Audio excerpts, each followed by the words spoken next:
ई पाठशाला के YouTube channel पे आप सबका स्वागत है।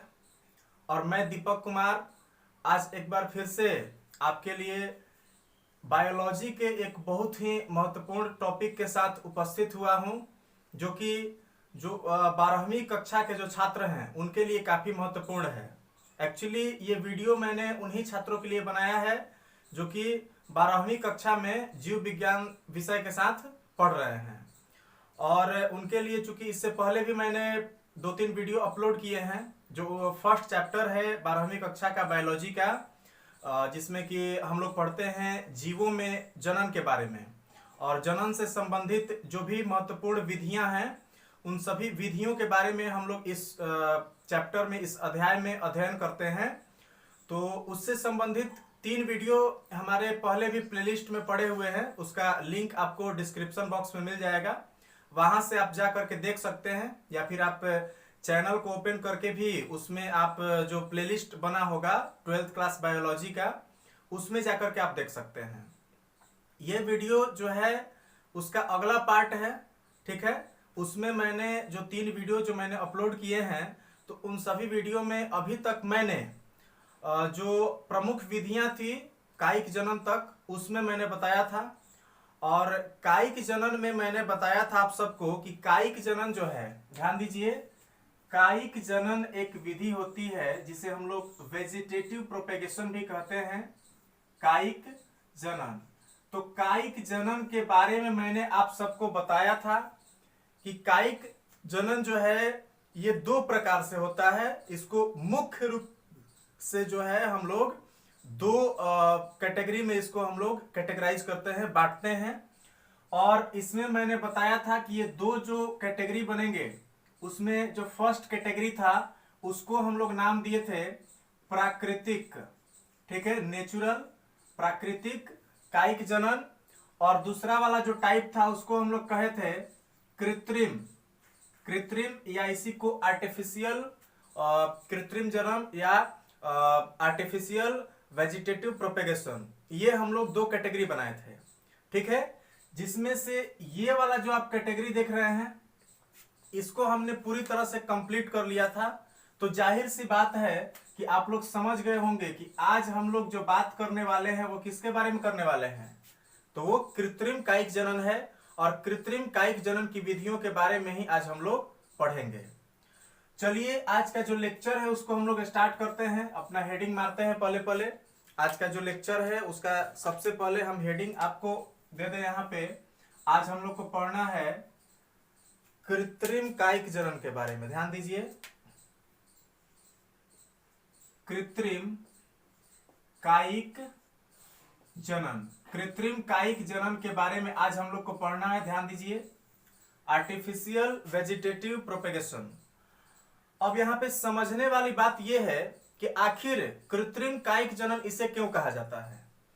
तो हम आपको बता दें कि सबसे पहले तो आपको ये जानना पड़ेगा कि कायिक जनन क्या होता है। क्योंकि मैंने इससे पहले वाले वीडियो में भी इस बात को बताया है कि कायिक जनन क्या होता है, लेकिन फिर भी बहुत सारे लेजी स्टूडेंट ये नहीं करना चाहेंगे, पीछे नहीं जाना चाहेंगे, पिछले वीडियो को देखना नहीं चाहेंगे।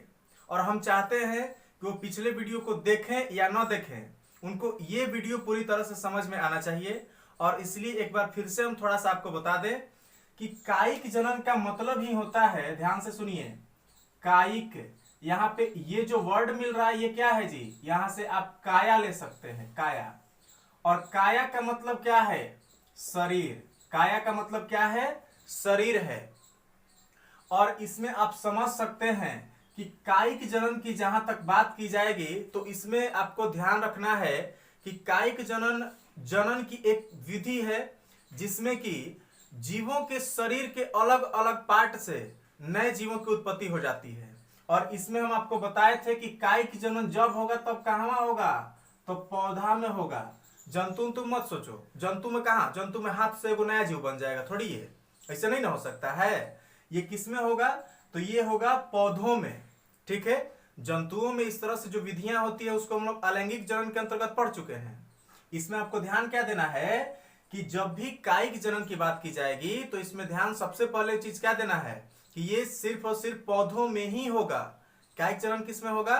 तो कायिक जनन पौधों में होगा। ये बात आपको क्लियर रखना है। और दूसरा चीज कि ये पौधे जो होते हैं ये कैसे होते हैं जी?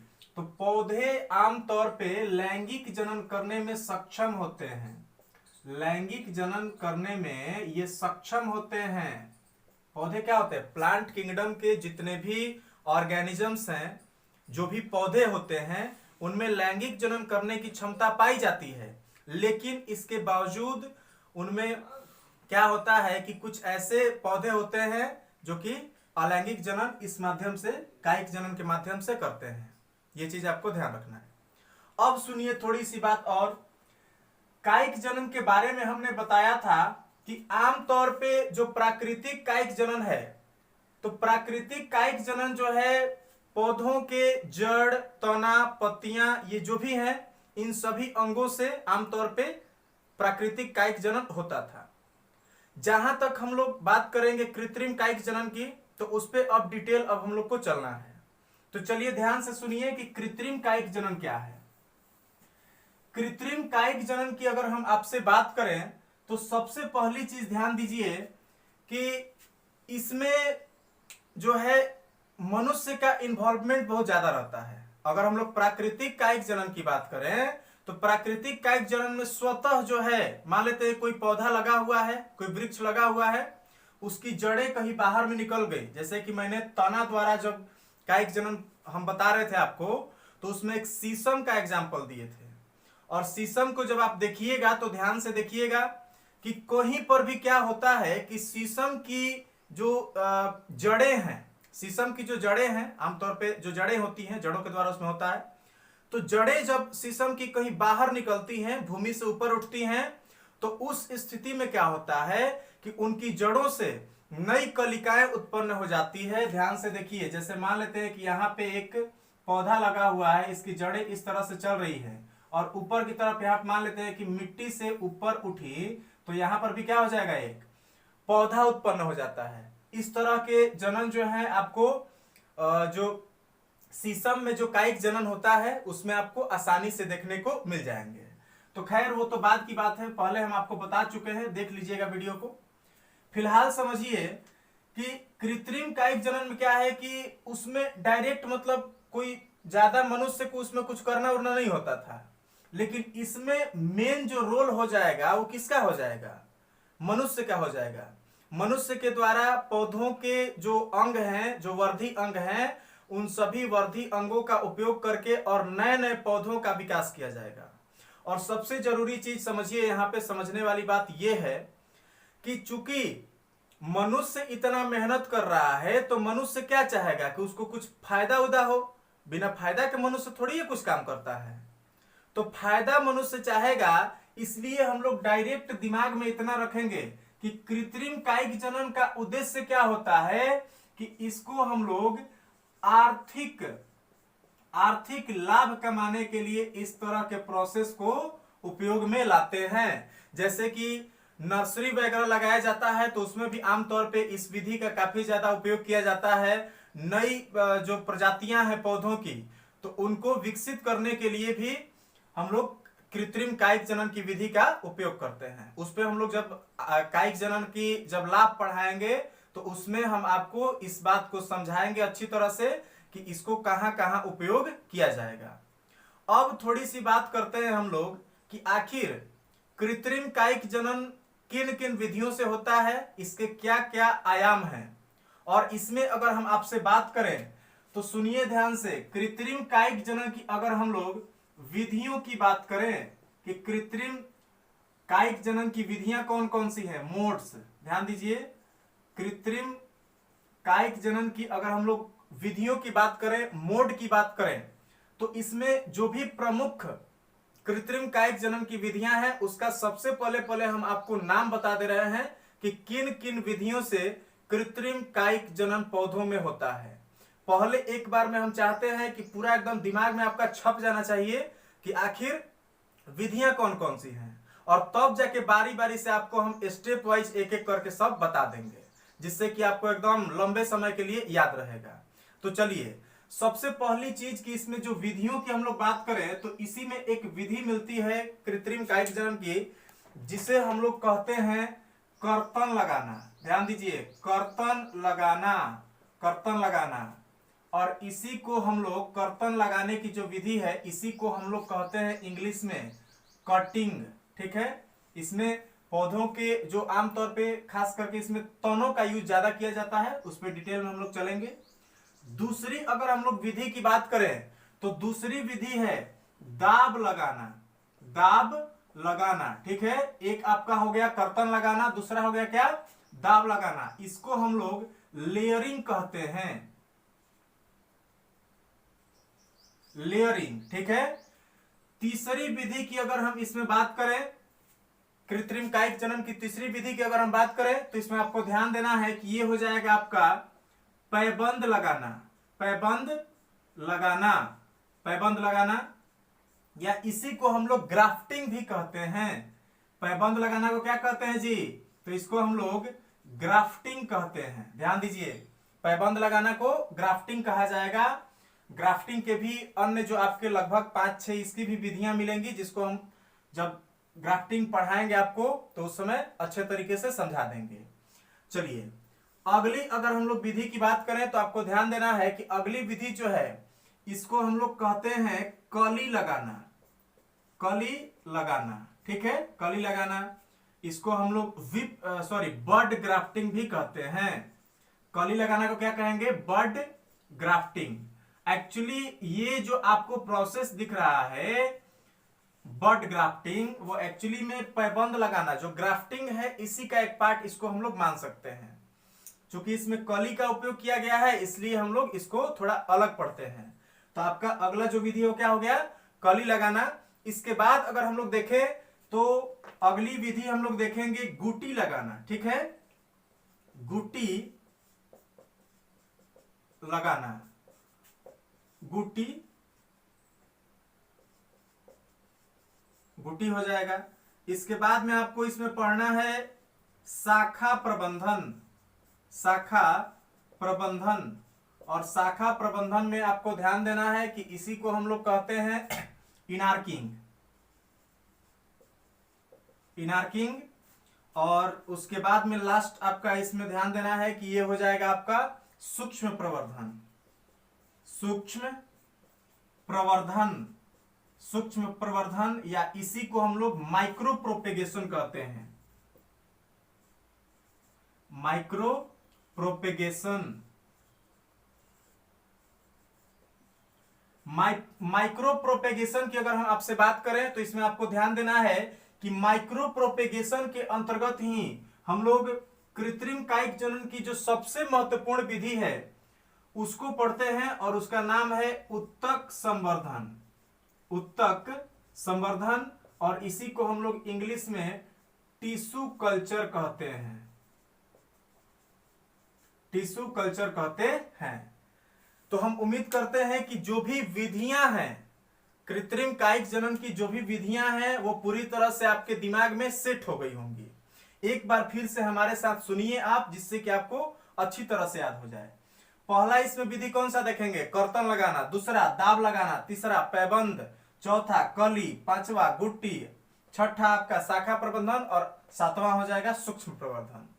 तो इस तरह से इन 7 विधियों को अगर आप जान लीजिएगा तो कृत्रिम कायिक जनन से संबंधित आपको कितना भी डिफिकल्ट प्रश्न 12th क्लास के एग्जाम में पूछे, आपसे छूटने उठने वाला नहीं है। तो हम उम्मीद करते हैं कि आप लोग हमारे साथ ध्यान पूर्वक एकदम इस चीज को समझिएगा। चलिए अपने लेक्चर को हम लोग थोड़ा सा और आगे लेके चलते हैं और समझिए अब बारी बारी से इन सब के बारे में। ध्यान से सुनिएगा ताकि आपको पूरा एकदम कॉन्सेप्ट डेवलप हो जाए इस चैप्टर के बारे में। चलिए ध्यान से सुनिए। सबसे पहली चीज हम यहां पे ध्यान देंगे, सबसे पहला जो विधि देखेंगे उसी का नाम है कर्तन लगाना। कर्तन लगाना जो फर्स्ट प्रोसेस है कटिंग, इसको हम लोग ध्यान से सुनेंगे। अच्छा, कर्तन का मतलब क्या होता है, कर्तन का मतलब क्या होता है, तो आप लोग कहिएगा कि जी कर्तन का मतलब होता है कि कटा हुआ टुकड़ा। इसका मतलब क्या होता है जी, तो कटा हुआ टुकड़ा होता है तो उसी को हम लोग कर्तन कहते हैं। कर्तन का मतलब क्या होता है? कटा हुआ टुकड़ा। और चूंकि ये जो कर्तन लिया जा रहा है, ये कहां से लिया जा रहा है? पौधों से। कृत्रिम कायिक जनन करा रहे हैं, और किस में करा रहे हैं? पौधों से, पौधों में करा रहे हैं। तो ये कर्तन जो बनाया जाएगा, ये कहां से बनाया जाएगा? पौधों से ही ये कर्तन तैयार किए जाएंगे।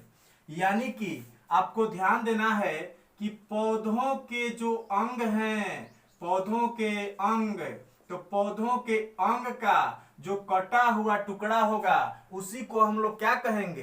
कर्तन कहेंगे। हम उम्मीद करते हैं कि ये वाला जो वाक्य हम बताए आपको, ये पूरा का पूरा समझ में आ गया होगा। अब जो है थोड़ा सा और डिटेल में चलते हैं। सबसे पहले क्या आपको देखना है इसमें कि जो कर्तन की विधि से पौधों में कृत्रिम जनन कराया जाता है, इसमें सबसे अधिक मात्रा में पौधे के जिस पार्ट से कर्तन तैयार किए जाते हैं वो है पौधों का तना। यानी कि तना से सबसे अधिक मात्रा में कर्तन तैयार किए जाते हैं, और चूंकि ये काफी ज्यादा सुविधाजनक भी होता है। ठीक है, तो सबसे अधिक मात्रा में कर्तन लगाने के लिए पौधे के किस अंग का प्रयोग करते हैं? तो वो हो जाएगा आपका तना। ये ध्यान रखना है। अगली चीज ध्यान से सुनिए। अब सबसे पहले क्या होता है कि तना का जो सबसे स्वस्थ भाग होगा, तना का जो सबसे स्वस्थ भाग होगा उसको काटा जाएगा। ठीक है, सुनिए ध्यान से। पहला चीज आपको लिखते भी जाना है यहां पे थोड़ा थोड़ा। कर्तन का मतलब आप समझ चुके हैं। दूसरा चीज इसमें लिखिएगा कि इसमें जो पौधे होते हैं तो पौधों के तनों के जो सबसे स्वस्थ भाग होते हैं उनको लिया जाता है, और वैसे भाग को लिया जाता है तना के जो कम से कम, ध्यान दीजिए, कम से कम 1 वर्ष पुराना होना चाहिए। अब आपसे पूछे कि कर्तन लगाने के लिए तनों की आयु कम से कम कितनी होनी चाहिए, तो 1 साल कम से कम होना चाहिए। 1 साल से कम आयु का या 1 साल से कम पुराना अगर तना रहेगा और उससे लगाइएगा तो सूखा उखा के बराबर हो जाएगा, वो आपको यहाँ पे पौधा नहीं तैयार करेगा। तो ध्यान देना है कि जो तना लगाया जाएगा उसके लिए जो मतलब तना होगा कर्तन लगाने के लिए, कर्तन लगाने के लिए जो तना होगा उसकी उम्र कम से कम कितनी होनी चाहिए? तो 1 साल होनी चाहिए। उसके बाद में क्या किया जाएगा? जैसे देखिए, ध्यान दीजिए, पहला कंडीशन कि 1 साल पुराना होना चाहिए तना, और दूसरा चीज कि जो कर्तन तैयार किया जाएगा तो कर्तन में पर्व संधियां जो होती हैं, पर्व संधियां, तो पर्व संधियों की उपस्थिति जो है वो अनिवार्य होगी। ध्यान दीजिए, पर्व संधियों की उपस्थिति जो है ये अनिवार्य होती है। ये बात समझिए। देखिए क्या बात है। तना का क्राइटेरिया फर्स्ट, कम से कम 1 साल पुराना। क्राइटेरिया सेकंड कि अब इसको जब काटा जाएगा तना को, तो उसमें जो प्रत्येक टुकड़ा जो बनेगा उस टुकड़े में एक एक पर्व संधियां उपस्थित होनी चाहिए। सुनिए ध्यान से, एक फिगर के माध्यम से समझते हैं। ध्यान से देखिए। पहले तो आपको पर्व संधियों के बारे में नॉलेज होना चाहिए, वो समझिए पहले। देखिए, जैसे कि हम लोगों ने एक पौधा लिया, गन्ना का एक हम लोग पौधा लिए, और गन्ना के पौधा के अगर हम लोग तना की बात करें तो आप देखिएगा कि कुछ इस तरह से उसका तना होता है। गन्ना के पौधा के तना कैसा होता है जी? इस तरह से कुछ होता है। ध्यान से देखिएगा, देख रहे हैं? हम इसको यहाँ पे हॉरिजॉन्टल रखे हैं इसलिए ऐसा हम दिखा रहे हैं आपको। तो इस तरह से कुछ गन्ने के पौधे के तने होते हैं, तना। और यहाँ पे जगह जगह पे जो आप ज्वाइंट देख रहे हैं, जहां पे यहाँ जो ये आप ज्वाइंट देख रहे हैं, तो इस ज्वाइंट को ही हम लोग क्या कहते हैं जी? तो नोड्स कहते हैं, या इसी को हिंदी में पर्व संधि कहते हैं। ध्यान से देखिए, पर्व संधि। पर्व संधि का मतलब क्या है? बीच बीच वाला जो पार्ट जहां पे यहाँ पे संकुचित हुआ है, जहां से कलियां निकलती हैं, यहीं से आपको कलिकाएं निकलती हैं। यानी कि तने का वह भाग जहां से कलिकाएं फूटती हैं, उस पार्ट को ही हम लोग क्या कहेंगे? तो पर्व संधि कहेंगे। ये बात आपको ध्यान रखना है। और ये जो कलियां यहां से निकल रही है, ध्यान दीजिए, ये जो संरचना निकल रहा है, इसी को हम लोग बड ठीक है, ध्यान दीजिए, इसको हम लोग क्या कहते हैं जी, तो बड या कली कहते हैं। ठीक है, चलिए अब जो है हम उम्मीद करते हैं कि पर्व संधि और बड तो पूरा क्लियर हो गया होगा। अब थोड़ा सा यहां पे आते हैं। पहला क्राइटेरिया हमने तना से जो कर्तन बनाया जाएगा उसका पहला क्राइटेरिया क्या बताए कि तना कम से कम 1 साल पुराना होना चाहिए। और दूसरा चीज कि जो भी कर्तन बनाया जाएगा उसमें प्रत्येक कर्तन में एक एक पर्व संधियां, कम से कम एक पर्व संधि उपस्थित होनी चाहिए। ऐसा क्यों भाई? क्योंकि आपको ध्यान देना है कि जब इन पर्व संधियों को मिट्टी में लगाया जाएगा तो माने जब कर्तन को जब मिट्टी में रोपा जाएगा तो उस स्थिति में इन पर्व संधियों से ही यहां पे अगर हम लोग देखें तो जड़ें निकलती हैं, जड़ें विकसित होती हैं। ये चीज ध्यान रखना है। तो यहां पे अगर हम लोग कर्तन लगाने की विधि की बात करें तो इसमें अब स्टेप वाइज समझिए। सबसे पहले जो हम लोग को स्टेप लेना है वो क्या करना है जी, कर्तन लगाने के लिए सबसे फर्स्ट जो हम लोग को स्टेप चलना है वो क्या होगा, तो इसमें ध्यान दीजिए कि इसमें सबसे पहला वाला जो स्टेप होगा उसमें सबसे पहले पहले कर्तन तैयार करना होगा। कर्तन तैयार करना, क्या करना है, कर्तन को तैयार किया जाता है। कर्तन लगाने की विधि में सबसे पहला काम क्या करना होगा, कर्तन तैयार करना होगा। और कर्तन कैसे तैयार किया जाएगा ये तो हम बता ही दिए हैं आपको। कर्तन तैयार करने के लिए तना को मेन हम लेंगे और तना का वैसा पार्ट लेंगे जिसमें वृद्धि अच्छी तरह से हो रही हो, जो 1 साल कम से कम पुराना हो। और तीसरा चीज कि प्रत्येक कर्तन में एक एक पर्व संधियां होनी चाहिए। पर्व संधि कैसे होती है ये आप समझ गए। ठीक है, अब सुनिए, कर्तन को तैयार करने के बाद में जो कर्तन है इसको ले जा करके और मिट्टी में दबा दिया जाता है। ध्यान से देखिए, कर्तन को अगला स्टेप क्या लेंगे, तो कर्तन को मिट्टी में दबाया जाएगा। मिट्टी में दबाना दूसरा वाला प्रोसेस क्या है जी, तो कर्तन को तैयार करने के बाद में क्या करेंगे, मिट्टी में दबा देंगे। अब समझिए, ये आपका तना हो गया। इस तना से हमने क्या किया कि एक कर्तन बनाया, यही वाला पार्ट इतना ले लीजिए, इसको हम काट दिए। तो काट दिए तो ये वाला टुकड़ा क्या बन गया, कर्तन बन गया। समझिए, तो यहां पे मान लेते हैं कि हमने ऐसे और फिर ऐसे इस तरह से यहां पे एक कर्तन तैयार कर दिया। ध्यान से देखिए, और इस कर्तन में यहां पे मान लीजिए कि ये बड है, ये क्या है जी, बड है। और यही आपकी जो है पर्व संधि या नोड हो गई। तो इसको हम लोगों ने, ये पूरा का पूरा जो सिस्टम है इसी को हम लोग क्या कहेंगे, कट। कट या इसी को हम लोग कर्तन कहेंगे। कट या कर्तन इसी को हम लोग कहेंगे। कर्तन कैसे बना है समझ गए आप। अब क्या करना है कि कर्तन को तैयार करने के बाद में कर्तन को ले जाके क्या करेंगे, मिट्टी में दबा देंगे। यानी कि ये जो आप देख रहे हैं इसको ऐसे ही छोड़ दिया जाए। इसको हम लोग क्या करेंगे, ले जा करके कि इसको ऐसे क्षैतिज रूप से या ऊर्ध्वाधर भी दबाया जा सकता है। इसको ले जा करके और हम यहाँ पे मिट्टी में ऐसे दबा देंगे। ये बात आपको ध्यान रखना है, मिट्टी में दबा दिया जाएगा। और मिट्टी में दबाने के बाद में जैसे ही आप छोड़िएगा तो कुछ दिनों के बाद में जो पर्व संधियां हैं, पर्व संधियां, तो पर्व संधियों पर ध्यान देना है कि जड़ें निकल आती हैं। पर्व संधियों पर जड़ें निकल आती हैं। ध्यान दीजिए, पर्व संधियों पर क्या निकल आती हैं, जड़ें निकल आती हैं। और फिर पर्व संधियों से ही ऊपर की ओर कलिकाएं फूटने लगती हैं। पर्व संधियों पर ध्यान दीजिए,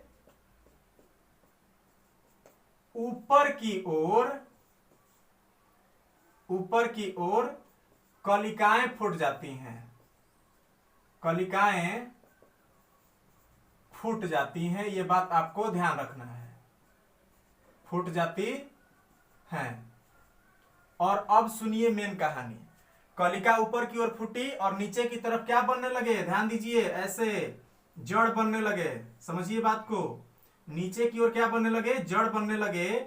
और ऊपर की ओर क्या बनने लगे, तो ऊपर की ओर कुछ इस तरह से यहाँ पे पत्तियां निकलने लगती हैं। और यही पत्तियां जो है आगे चल के नए पौधे का निर्माण कर देती हैं।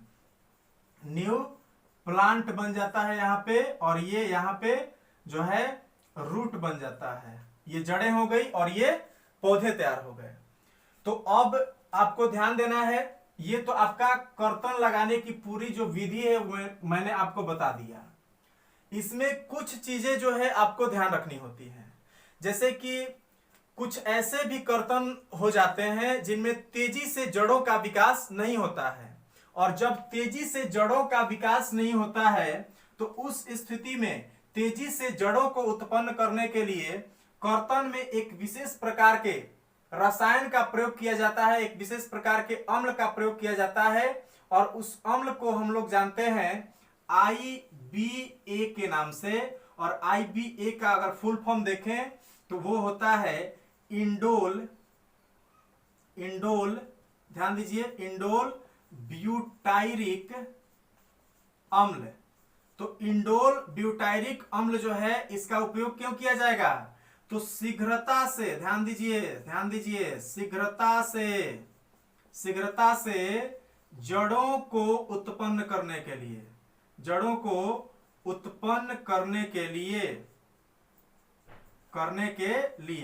तो शीघ्रता से जड़ों को उत्पन्न करने के लिए आपसे प्रश्न पूछेगा, बहुत बढ़िया ऑब्जेक्टिव बनेगा यहां से, कि कर्तन लगाते समय जड़ों को तीव्रता से उत्पन्न करने के लिए कर्तन में किस रसायन का प्रयोग किया जाएगा? तो आप ध्यान दीजिएगा कि IBA या इसी को इंडोल ब्यूटायरिक अम्ल कहते हैं, तो इसका प्रयोग किया जाता है। कर्तन लगाने की विधि भी हम उम्मीद करते हैं कि आप सबको समझ में आ गया होगा। कर्तन लगाने के लिए सबसे पहले क्या करेंगे? तो सबसे पहले जो स्वस्थ भाग होगा पौधा का, उसका एक टुकड़ा तैयार करेंगे, जिसमें आमतौर पे मैंने जड़ों को लेकर के बताया है। तो टुकड़े को तैयार करके और उसको ले जा करके हम लोग मिट्टी में दबा देंगे, जिसके बाद में कुछ समय के या कुछ दिनों के बाद में वहां से नीचे की ओर जड़ों का विकास हो जाता है और ऊपर की ओर क्या हो जाता है? तो ऊपर की ओर कलिकाएं निकल आती हैं और एक नए पौधे का निर्माण हो जाता है। ये चीज आपको समझ में आ गया, और इस प्रोसेस को ही हम लोग कर्तन लगाना कहते हैं। अब सुनिए, आपके काम की बात एक और हम आपको बता दें जहां से प्रश्न बनते हैं।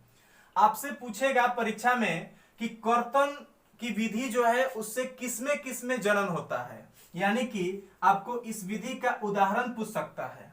तो आपको ध्यान देना है कि इसी विधि से, जो कर्तन लगाने वाली विधि है, इसी से हम लोग गन्ना में कराते हैं प्रजनन। गन्ना में इस विधि से प्रजनन होगा। इसके बाद में गुलाब की भी अगर हम लोग बात करें तो गुलाब में भी इस विधि से प्रजनन होता है। इसके बाद में डहेलिया, एक आप नाम सुने होंगे, तो डहेलिया में भी होता है।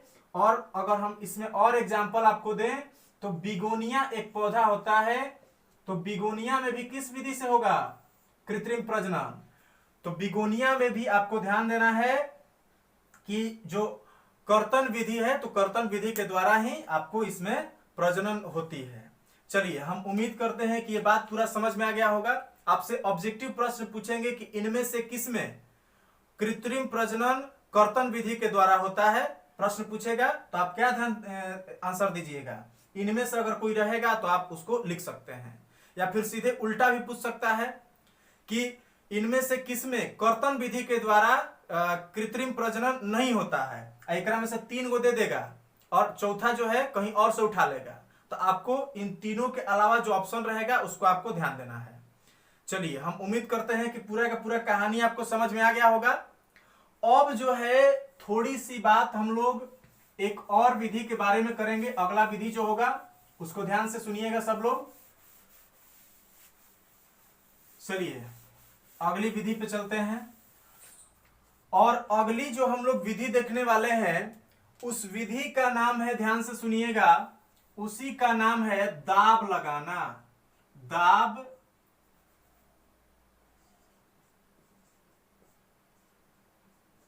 लगाना, या इसी को हम लोग इंग्लिश में क्या कहते हैं जी?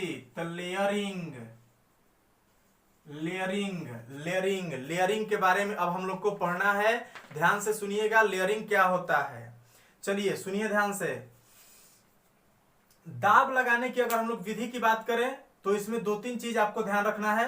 सबसे पहली चीज इसमें ये आप लोग ध्यान रखिएगा कि दाब विधि जो है इसके द्वारा उन्हीं पौधों में प्रजनन कराया जाता है, कृत्रिम प्रजनन, जिनकी जड़ें काफी कठोर होती हैं, आपको सॉरी तने जो है वो कठोर होते हैं, ध्यान देना है। जिनके तने तने कैसे होंगे जी, कठोर। तो कठोर तने वाले जो पौधे होंगे उन पौधों में किस विधि के द्वारा कृत्रिम प्रजनन कराया जाएगा, तो दाब विधि जो है इसके द्वारा कृत्रिम प्रजनन कराया जाएगा। अब जो है थोड़ा सा और इसमें हम आपको डिटेल में लेके चलते हैं, सुनिए ध्यान से। आखिर अब हम लोग बात करेंगे कि आखिर इसमें होता क्या है, कैसे आखिर दाब लगाया जाता है, सवाल तो उठ रहा होगा। तो सुनिए, दाब लगाने की अगर हम लोग क्रिया विधि को देखें तो सबसे पहले पहले क्या होता है कि जो पौधा को हम लोग चयन किए हैं कुछ इस तरह से मान लीजिए कि ऐसे मान लेते हैं कि पौधों के तने ऐसे शाखाएं बटी हुई हैं। ध्यान से देखिए, पौधों की जो शाखाएं हैं वो क्या है, ऐसे बटी हुई हैं। इनमें पत्तियां आप लगा सकते हैं, ऐसे मान लीजिए पत्तियां लग गई। ध्यान से देखिए, इसमें भी कुछ पत्तियां लगा दिए हम, पूरा पत्ता नहीं लगा रहे हैं, आपको समझाना है सिर्फ। तो समझिए, मान लीजिए कि इसमें पत्तियां हम लगा दिए और यही जो है वो पौधा है जिसमें हम लोगों को दाब लगाना है। सुनिए ध्यान से, इसमें क्या करना है जी, दाब लगाना है।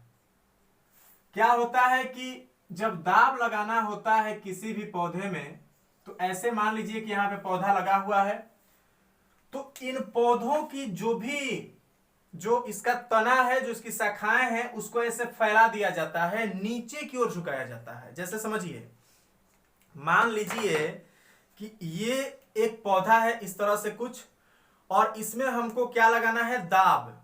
तो दाब लगाने के लिए सबसे पहले पहले क्या करेंगे कि इसको ऐसे झुकाएंगे, इसके जो दोनों जो शाखाएं होती हैं उसको क्या करेंगे, इस तरह से झुकाएंगे ऐसे।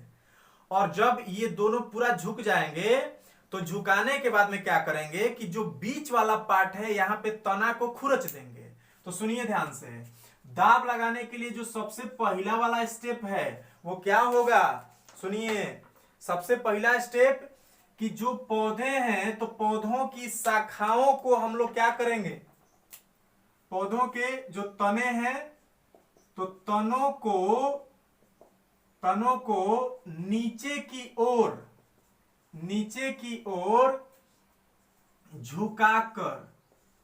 की ओर झुकाकर फैलाया जाता है। सबसे पहला काम ये हो जाएगा, फैलाया जाता है। अब फैलाने के बाद में क्या होगा, फैला दिए, यहां पे दिख रहा है ना कि तनों को टोटल को क्या किया, हम अलग अलग पार्ट में से फैला दिए हैं। अब चूंकि फैला दिए हैं तो क्या ये इस तरह से स्थिर रह जाएंगे, नहीं। अगर स्थिर न रहे तो उस स्थिति में इनको धागों से या किसी भी चीज से हम बांध भी सकते हैं, ये चीज आपको ध्यान रखना है। उसके बाद क्या होगा कि जो इधर वाला जो बीच वाला जो आप पार्ट दिख रहा है आपको, तो उस पार्ट को हम लोग खुरच देते हैं, ठीक है। यानी कि तनों को खुरचते हैं, क्या करेंगे, खुरच देते हैं। तनों को हम लोग खुरच देते हैं और खुरचने के बाद में यहां पर ऊपर की ओर जो है मिट्टी लगी रहती है। जैसे ही इतना प्रोसेस हम लोग करके पौधों को छोड़ देंगे तो कुछ दिनों के बाद में उसमें जड़ें निकल आती हैं। जो खुरचा हुआ भाग है वहां पे क्या हो जाएगा जी, तो जड़ें निकल आती है। खुरचे हुए भाग में ध्यान देना है, खुरचे हुए भाग में जड़ें निकल आती हैं, ये आपको ध्यान देना है। जो खुरचा हुआ पार्ट होगा वहां पे क्या निकल आएंगी, जड़ें निकल आएंगी। और जो जड़ें यहां पे निकलती हैं तो जड़ों के निकलने के बाद में जो इनके अलग अलग आप यहां पे ब्रांचेस दिख रहे हैं, तो इनमें से किसी भी ब्रांच को यहां से अलग करेंगे जब जड़ निकल आएगा तो, और उसको अलग से ले जाकर के हम कहीं पे भी जो है लगा सकते हैं, मिट्टी में ले जाके रोप देंगे, इधर जो है आपकी जड़ें हो जाएंगी। समझिए बात को, जब इसमें जड़ें निकल आती हैं तो इसमें से कोई भी अलग अलग जो शाखाएं होती हैं उनको निकाल करके और हम कहीं दूसरा जगह पे भी इसको ले जा करके और रोप देंगे, और रोपेंगे तो यहाँ पे क्या हो जाएगा, नए पौधे का विकास हो जाएगा। ये बात आपको समझना है, ठीक है। तो स्टेप वाइज समझिए। सबसे पहले जो भी तने होते हैं तो तनों को हम लोग फैला करके और उनके बीच के पार्ट को खुरच देते हैं। खुरचने के बाद में जो है उनको ले जा करके और मिट्टी में लगा देते हैं। लगाने के बाद में कुछ समय के बाद उसमें जड़ें निकल आती हैं, और जब जड़ें निकल आती हैं तो उसके बाद में उन पौधों को वहां से उनकी जो शाखाएं होती हैं जिनमें जड़ें उत्पन्न हो जाती हैं, उन शाखाओं को उसमें जो जनक पौधा है उससे अलग करके और दूसरा जगह लगा दिया जाता है। और इस प्रोसेस को ही हम लोग क्या कहते हैं, दाब लगाना कहते हैं। ये बात आपको ध्यान रखना है। अब सुनिए ध्यान से, प्रश्न आपसे क्या पूछेगा, दाब लगाने वाला प्रोसेस नहीं पूछेगा आपसे इंटर में, आपसे पूछेगा कि दाब जो है वो किन पौधों में लगाया जाता है, यानी कि इसका उदाहरण पूछेगा। और जब आप उदाहरण की बात करेंगे तो इसमें ध्यान देना है, हम क्या बोले हैं कि तने कठोर होने चाहिए, और जब तना कठोर की बात करेंगे तो इसी में आपका आ जाएगा सेब, इसी में आपका आ जाएगा नाशपाती, सेब, नाशपाती, नींबू। इन तरह के जो पौधे हैं इन्हीं में क्या होगा, तो तने कठोर होंगे, और जब तने कठोर होंगे तो इनमें कृत्रिम जनन किस विधि से कराया जाएगा, तो आपका हो जाएगा दाब लगाना या लेयरिंग। तो इस तरह से आज के वीडियो में हम लोगों ने कृत्रिम प्रजनन की या कृत्रिम कायिक जनन की 2 विधियों के बारे में हम लोग सीखे आज। अब जो है अगली विधि जो है हम लोग अगले वीडियो में समझेंगे, जिसमें हम लोग पैबंद लगाना सीखेंगे। पैबंद लगाना जो है काफी लंबा हो सकता है कि वीडियो जाए, क्योंकि उसमें बहुत सारी विधियों को पढ़ना है, तो हो सकता है कि उसके लिए एक अलग वीडियो बनाना पड़ेगा, और उसके बाद में आगे की जो विधियां हैं उसको हम लोग देख लेंगे। आज के लिए बस इतना ही। हम उम्मीद करते हैं कि आज का जो वीडियो है आपको अच्छी तरह से समझ में आया होगा। अगले लेक्चर में जो है इससे संबंधित और जो विधियां हैं उसको हम लेकर के आएंगे। तब तक के लिए आप इस चीज को अच्छी तरह से रिवाइज कर लीजिएगा, ठीक है। वीडियो को देखने के लिए आपको धन्यवाद। अगर आपको वीडियो अच्छा लगा हो तो वीडियो को लाइक कीजिए। अगर आप हमारे चैनल पे नए आए हैं तो चैनल को सब्सक्राइब कीजिए, जिससे कि आपको हमारे वीडियो का रेगुलर अपडेट मिलता रहे। Thank you.